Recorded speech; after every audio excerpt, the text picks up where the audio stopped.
Hello everybody, welcome back to my channel. So आज हम करेंगे कॉस्ट शीट का फॉर्मेट, जिसमें हम बनाएंगे स्टेटमेंट ऑफ कॉस्ट, जिसमें हम कॉस्ट का सारा स्ट्रक्चर लिखेंगे। लास्ट वीडियो में हमने क्या किया था कि कॉस्ट के एलिमेंट्स क्या हैं, जैसे कि मटेरियल्स हो गया, लेबर हो गया, एक्सपेंसेस हो गए, और जो direct material, direct labour, direct expenses बनते थे उसे हम बोलते थे प्राइम कॉस्ट।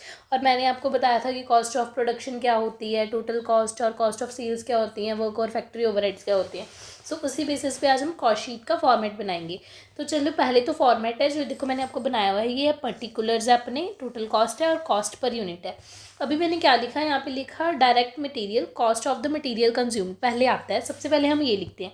और इसके आगे अब मैं लिखूंगी तो इसमें टाइम लग जाएगा। अब आई होप यू पीपल अंडरस्टैंड। जो हमारे direct material, cost of material consumed होते हैं, उसमें क्या क्या आता है, उसमें हमारा क्या आएगा, रॉ मटेरियल आ जाएगा। मैं सामान लिख रही हूँ क्या क्या आ जाता है। मटेरियल्स आते हैं जो स्पेशली परचेज्ड करते हैं हम, सिर्फ जो हमारे प्रोडक्शन प्रोसेस में यूज़ होते हैं, या फिर पार्ट्स आ जाते हैं, कंपोनेंट्स आ जाते हैं हमारे। और क्या आता है, प्राइमरी जो मशीन के पैकेजिंग मटेरियल होता है, या फिर प्राइमरी जो हमें सामान चाहिए वो सब आ जाता है। अब जब ये आ जाता है तो अब हम जब इतनी कॉस्ट शीट बनाते हैं, ऊपर तो मैंने जैसे ये मेंशन किया है ना, direct material, cost of the material consumed, आप सीधा जो आपको मटेरियल दिखेगा, आपको आपके क्वेश्चन में हेडिंग्स दी होंगी कि क्या क्या दिया है। जैसे उन्होंने दिया है आपको रॉ मटेरियल गिवन है, या फिर कोई कंपोनेंट गिवन है, तो आपको ये देखना है कि वो आपका डायरेक्ट मटेरियल है या फिर क्या है, और आपने सीधा उसको डालते जाना है अपने क्वेश्चन में, अपने फॉर्मेट में। अब जैसे सबसे पहले हमने डाला डायरेक्ट मटेरियल और cost of the material consume, उसके बाद क्या आ जाएगा, उसके बाद आ जाती है हमारी डायरेक्ट लेबर। उसके बाद हम लिखेंगे डायरेक्ट लेबर। डायरेक्ट लेबर में अब हमारे पास क्या क्या आ जाता है। डायरेक्ट लेबर क्या होती है, जो इंगेज होती है एक्चुअल प्रोडक्शन के प्रोसेस में, है ना। तो वो कैसे कैसे इंगेज होती है, जैसे कि हो गया कोई सुपरवाइज़र है जो डायरेक्टली इंगेज है अपने जो प्रोडक्शन लेवल पे, जो चेक कर रहा है सारी चीज़ों को, वो आ जाता है। या फिर हम बोलते हैं मेंटेनेंस के लिए कुछ भी होता है हमारी फैक्ट्री में, तो वो भी डायरेक्ट लेबर में आ जाता है। इंस्पेक्टर हो गया कोई भी, या फिर हम बोलते हैं एनालिस्ट वगैरह होते हैं, इससे क्या होते हैं, ये हमारे डायरेक्ट लेबर हो जाते हैं। और उसके बाद हम क्या लिखेंगे, एग्जैक्टली सेम वे में मैं आपको बोल रही हूँ, वहाँ पे आपने डायरेक्ट लेबर हेडिंग नहीं शो करनी, डायरेक्ट लेबर मटेरियल कंज्यूम नहीं शो करना, आपको वहाँ पे सामान दिया होगा तो वो आपने डालना है। यहाँ पे मैं आपको क्यों सेपरेटली लिख लिख के बता रही हूँ कि आपको पता लगे कि ये direct material, cost of material consume के अंदर आता क्या है। सबसे पहले आपने ये लिखना है, उसके बाद आपने लिखने हैं आपके डायरेक्ट लेबर, उसके अंदर क्या आता है, फिर आ जाएंगे आपके डायरेक्ट एक्सपेंसेस। डायरेक्ट एक्सपेंसेस आ जाते हैं फिर आपके। अब आपको इतना तो पता हो ना आपके डायरेक्ट एक्सपेंसेस में क्या होता है। डायरेक्ट एक्सपेंसेस क्या कवर करते हैं, आपका डायरेक्ट एक्सपेंसेस कवर करते हैं जैसे कि आपकी रॉयल्टी होगी। डायरेक्ट एक्सपेंसेस क्या क्या कवर करते हैं, रॉयल्टी कवर करते हैं, हायर चार्जेस को कवर करते हैं, वो पर्टिकुलर जॉब के कोई चार्जेस होते हैं उनको कवर करते हैं, cost of making a special product, ये सब कवर करते हैं। तो यहाँ आ जाएंगे आपके डायरेक्ट एक्सपेंसेस। और भी काफ़ी चीज़ें आती हैं, जैसे कि डायरेक्ट एक्सपेंसेस में डिज़ाइन, कोई ड्राइंग कर रहे हैं हम, कोई टूल यूज़ कर रहे हैं अपनी जॉब के लिए, जो कि डायरेक्टली हमें अपने प्रोडक्शन के प्रोसेस में चाहिए, वो सब क्या होता है, वो आ जाते हैं डायरेक्ट एक्सपेंसेस में। और इन तीनों को जोड़ के हमारे पास क्या बनता है, this all this thing give you prime cost. अब जब आप इसकी वैल्यूज़ लिख रहे हो, वो सब तो यहाँ लिखोगे ना, डायरेक्ट लेबर की वैल्यूज़ भी इधर इधर इधर लिखोगे, और इधर सब कुछ यहाँ पे लिखोगे। जो आपने लिखना है इस सब का टोटल कहाँ आएगा आपके यहाँ, प्राइम कॉस्ट में। Direct material, cost of material consume, direct labour, जितना भी आपकी डायरेक्ट लेबर लग रही है किसी चीज़ में, डायरेक्ट एक्सपेंसेस, आपको क्या देते हैं, आपको देते हैं प्राइम कॉस्ट। क्या देते हैं, प्राइम कॉस्ट देते हैं। सो आप सबको ये याद रखना चाहिए। You can take the screenshot of that. इसके आगे मैं नेक्स्ट पेज पे मूव कर रही हूँ। I hope you people understand. So इसके बाद हमने जो चीज़ पढ़ी थी, अब मैंने यहाँ पे लिख दिया कि मेरे को दिया इन्होंने प्राइम कॉस्ट, राइट। ये था मेरा टोटल कॉस्ट का कॉलम था, और ये जो मेरा कॉलम है ये है प्राइस पर यूनिट। ये cost not price, cost per unit. So मैंने यहाँ पे ये सब लिखा, राइट। इसके बाद हम दोबारा इसमें क्या ऐड करेंगे, जब मेरे पास प्राइम कॉस्ट आ गई, उसके बाद मेरे को ऐड करना पड़ेगा इसमें प्राइम कॉस्ट में मैन्युफैक्चरिंग ओवरहेड्स को, या जिसको मैं बोल देती हूँ एडमिनिस्ट्रेटिव ओवरहेड्स भी बोल देती हूँ, या फिर वर्क ओवरहेड्स, फैक्ट्री ओवरहेड्स, चार नामों से हैं, इनको हम कुछ भी बोल सकते हैं। सो आप आई होप आपको समझ लग रहा हो कि जब मैंने कॉस्ट शीट बनाई, सबसे पहले मैंने डायरेक्ट मटेरियल को लिखा, उसके बाद डायरेक्ट लेबर, उसके बाद मैंने डायरेक्ट एक्सपेंसेस डाले, जो मेरे पास मिला के क्या आ जाता है प्राइम कॉस्ट। उसके बाद मैं प्राइम कॉस्ट में क्या ऐड कर रही हूँ, मैन्युफैक्चरिंग ओवरहेड्स ऐड कर रही हूँ, एडमिनिस्ट्रेटिव ओवरहेड्स वर्क या फैक्ट्री ओवरहेड्स ऐड कर रही हूँ। इनमें क्या आ जाता है, इनमें आगे जैसे डेप्रिसिएशन जो होती है वो आ जाती है, इंश्योरेंस आ जाता है। आप मेरे को सुन लो, मैं सारे लिख नहीं सकती, अभी बहुत टाइम जाएगा, इसलिए मैं आपको बता रही हूँ। डेप्रिसिएशन आ जाती है फिक्स्ड एसेट में, ऑब्वियसली बात है कि कहाँ होगी, वो बिल्डिंग में ही होगी, अपनी वो जो फैक्ट्री है उसमें ही होगी। तो क्या आएगी, फैक्ट्री ओवरहेड्स में ही आएगी, एडमिनिस्ट्रेटिव ओवरहेड्स में आएगी, इंश्योरेंस भी हम करवाते हैं।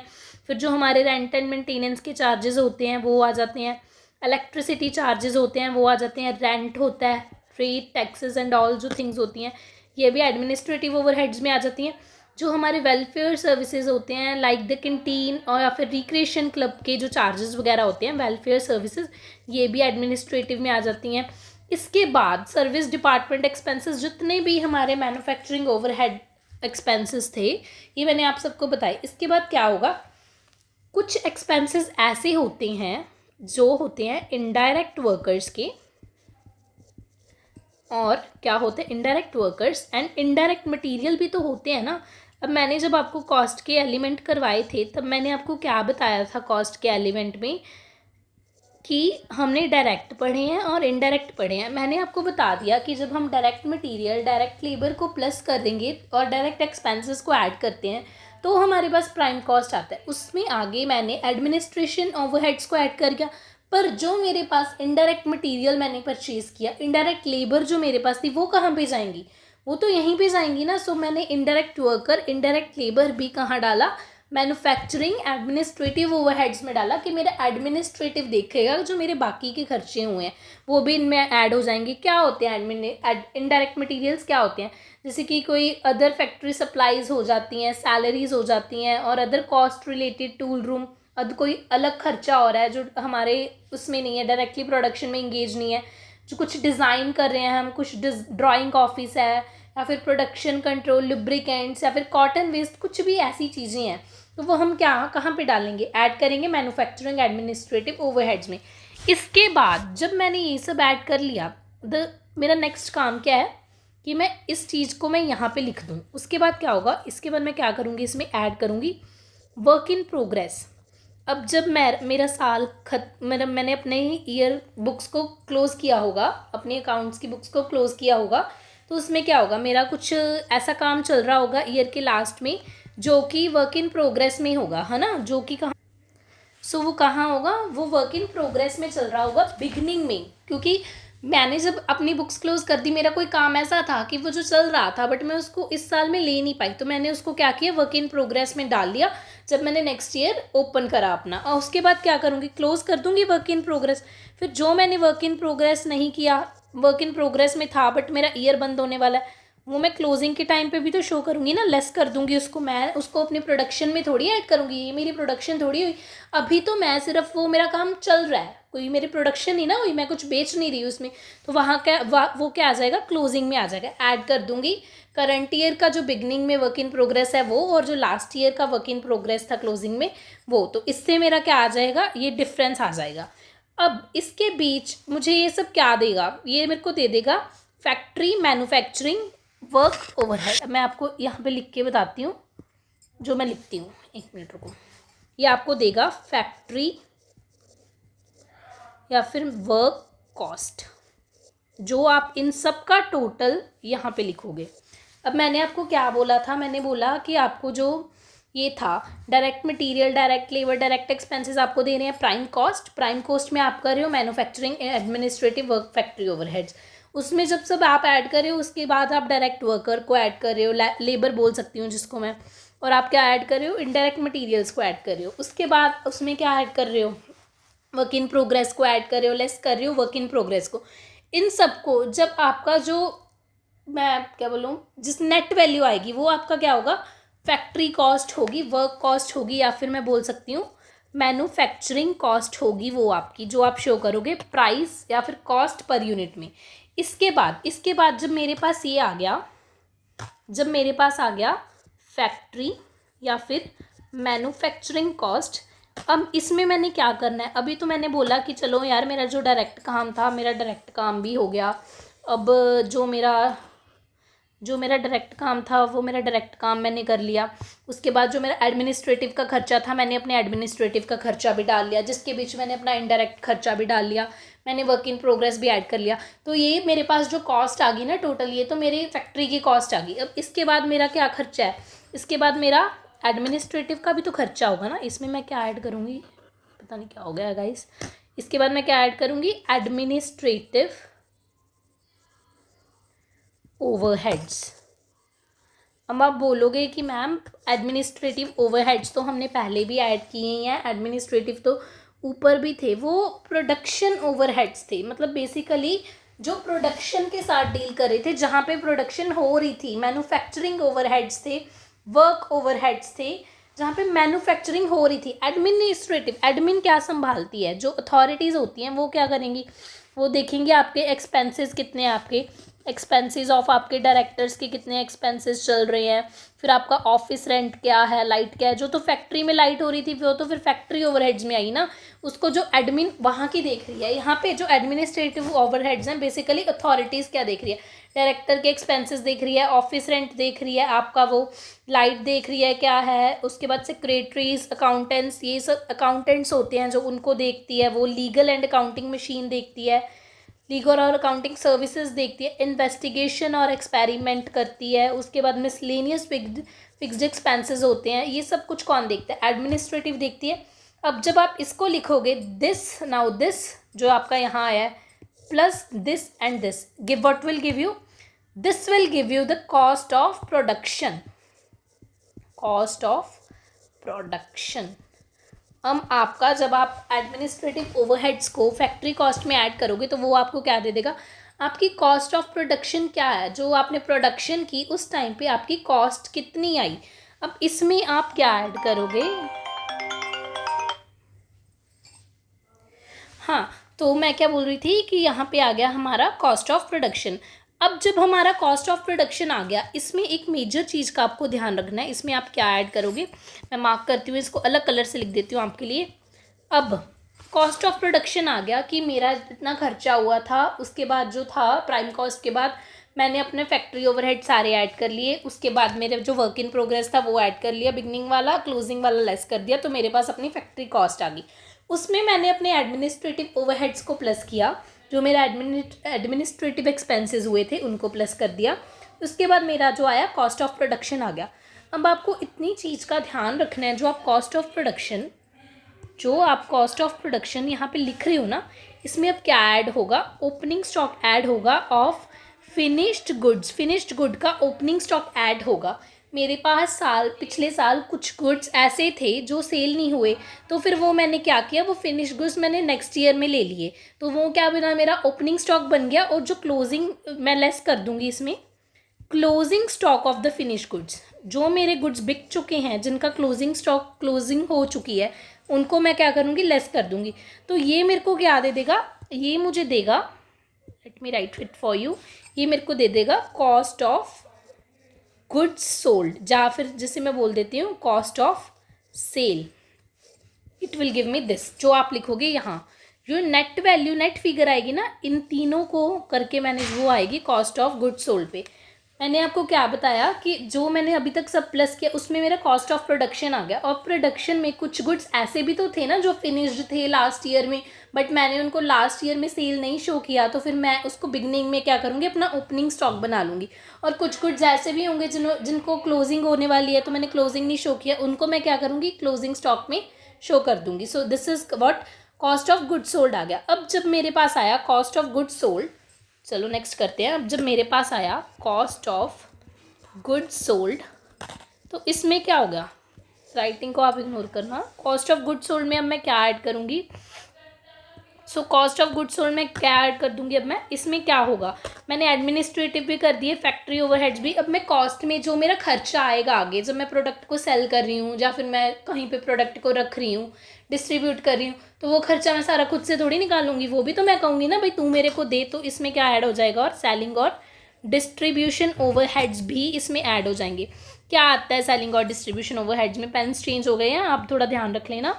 सेलिंग और डिस्ट्रीब्यूशन ओवरहेड्स में क्या आएगा, जैसे कि आएगा सेल ऑफिस एक्सपेंसेस आ जाएंगे आपके, सेल ऑफिस एक्सपेंसेस आएंगे, सेल्समैन के एक्सपेंसेस आ जाएंगे, शोरूम के एक्सपेंसेस आ जाएंगे, एडवर्टीज़मेंट चार्जेस आ जाएंगे, और फैंसी पॉलिसीज़ जो पैकेजिंग वगैरह करते हैं वो आ जाएंगी हमारी। आफ्टर सेल एक्सपेंसेस आ जाएंगे, डीमोनेटाइजेशन या फिर technical advice, cost of marketing information system आएगी, वेयर हाउस का रेंट आ जाएगा। जो मेन इंपॉर्टेंट चीज़ें हैं वो मैं लिख रही हूँ।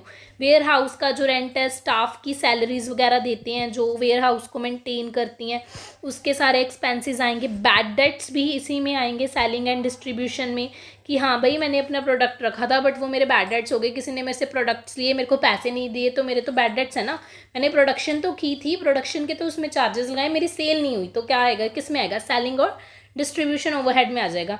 जो डैमेज हो गए, फिनिश गुड्स डैमेज हो गए ट्रांजिट्स में, वो आ जाएंगे। ये सब कहाँ पे आएगा, ये सब आएगा सेलिंग एंड डिस्ट्रीब्यूशन एक्सपेंसेस में। डिलीवरी वैन या व्हीकल्स या ट्रक्स के कोई भी एक्सपेंसेस है वो भी यहाँ आएंगे।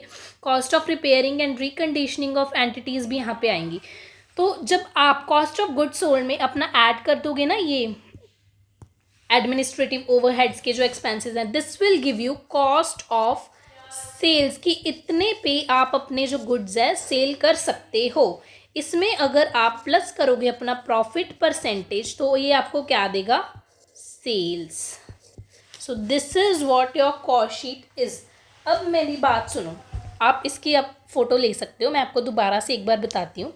हमने एक स्टेटमेंट ऑफ कॉस्ट बनानी है। पहले जो हमारे प्रोडक्शन में हमें मटेरियल चाहिए, डायरेक्ट मटेरियल चाहिए, डायरेक्ट लेबर चाहिए, डायरेक्ट एक्सपेंसेस चाहिए, इन तीनों को हम ऐड करते हैं, क्या हमें देगा, प्राइम कॉस्ट देगा। जो इसके अंदर मटेरियल आते हैं वो आपको बता चुकी हूँ, आप वीडियो ध्यान से उसको सुन सकती हैं। अगर हम प्राइम कॉस्ट में इसके बाद ऐड कर रहे हैं अपने मैन्युफैक्चरिंग ओवरहेड्स को, फैक्ट्री ओवरहेड्स को, और तो ये हमें क्या देता है, एक बार देता है हमें डेप्रिसिएशन, इंश्योरेंस, रिपेयर, मेंटेनेंस, ठीक है। इसमें हम क्या करेंगे, ऐड करेंगे जो हमारा पिछले साल का वर्क इन प्रोग्रेस था और लेस कर देंगे क्लोजिंग वाला, तो ये हमें दे देगा फैक्ट्री कॉस्ट। इसके बाद इसमें हम ऐड करते हैं हमारा जो एडमिनिस्ट्रेटिव का खर्चा होता है, जो वो देखता है, तो वो हमें ऐड करके देगा कॉस्ट ऑफ प्रोडक्शन की। प्रोडक्शन की कॉस्ट कितनी आई, जो अभी हमने प्रोडक्शन की। और कुछ गुड्स ऐसे होते हैं जो ऑलरेडी फिनिश्ड होते हैं, जिनको हमने पिछले साल नहीं बेचा होता या इस साल बेच दिया होता है, तो ओपनिंग स्टॉक को हम ऐड करेंगे, क्लोजिंग स्टॉक को माइनस कर देंगे, जो कि हमें दे देगा कॉस्ट ऑफ गुड्स सोल्ड। उसमें क्या करेंगे, ऐड कर देंगे सेलिंग और डिस्ट्रीब्यूशन ओवरहेड्स को, जो हमें आगे देगा कॉस्ट ऑफ सेल्स। और इसमें अगर हम प्रॉफिट परसेंट ऐड कर देंगे अपना, हमें कितना प्रॉफिट हुआ, तो this will give us the sales. तो आपको basically cost of material consumed का फॉर्मूला तो आई होप सबको पता होगा, कि कॉस्ट ऑफ मटेरियल कंज्यूम्ड का फॉर्मूला होता है opening stock of the raw material add purchases of the raw material less closing stock of the raw material. अगर आप बोलते हो तो मैं लिख भी देती हूँ कि कॉस्ट ऑफ मटेरियल्स कंज्यूम्ड का फॉर्मूला क्या है। कई बार कॉस्ट ऑफ मटेरियल कंज्यूम नहीं दिया होता आपको क्वेश्चन में, रॉ मटेरियल की ओपनिंग स्टॉक, क्लोजिंग और परचेजेस देती होती है, तो इसका फॉर्मूला होता है opening stock of raw materials plus purchases of raw materials minus closing stock of raw materials. I hope you people understand. और ये तो मैंने आपको आपकी लास्ट वीडियो में ही बता दिया था कि कौन से हम जो एक्सपेंसेस होते हैं एक्सक्लूड करते हैं कॉस्ट में से। सो आई होप आप सबको ये कॉस्ट शीट का फॉर्मेट समझ आ गया हो। बाकी आप अपने आप क्वेश्चंस ट्राई करोगे फॉर्मेट के साथ तो आपको आ जाएंगे। सो अपनी नेक्स्ट वीडियो में मैं आपको एक दो क्वेश्चन सॉल्व करके दिखाऊंगी, और यूनिट कॉस्टिंग है इस चैप्टर में जो कि हम बाद में करेंगे। So thank you, please be with me and support me. Thank you so much.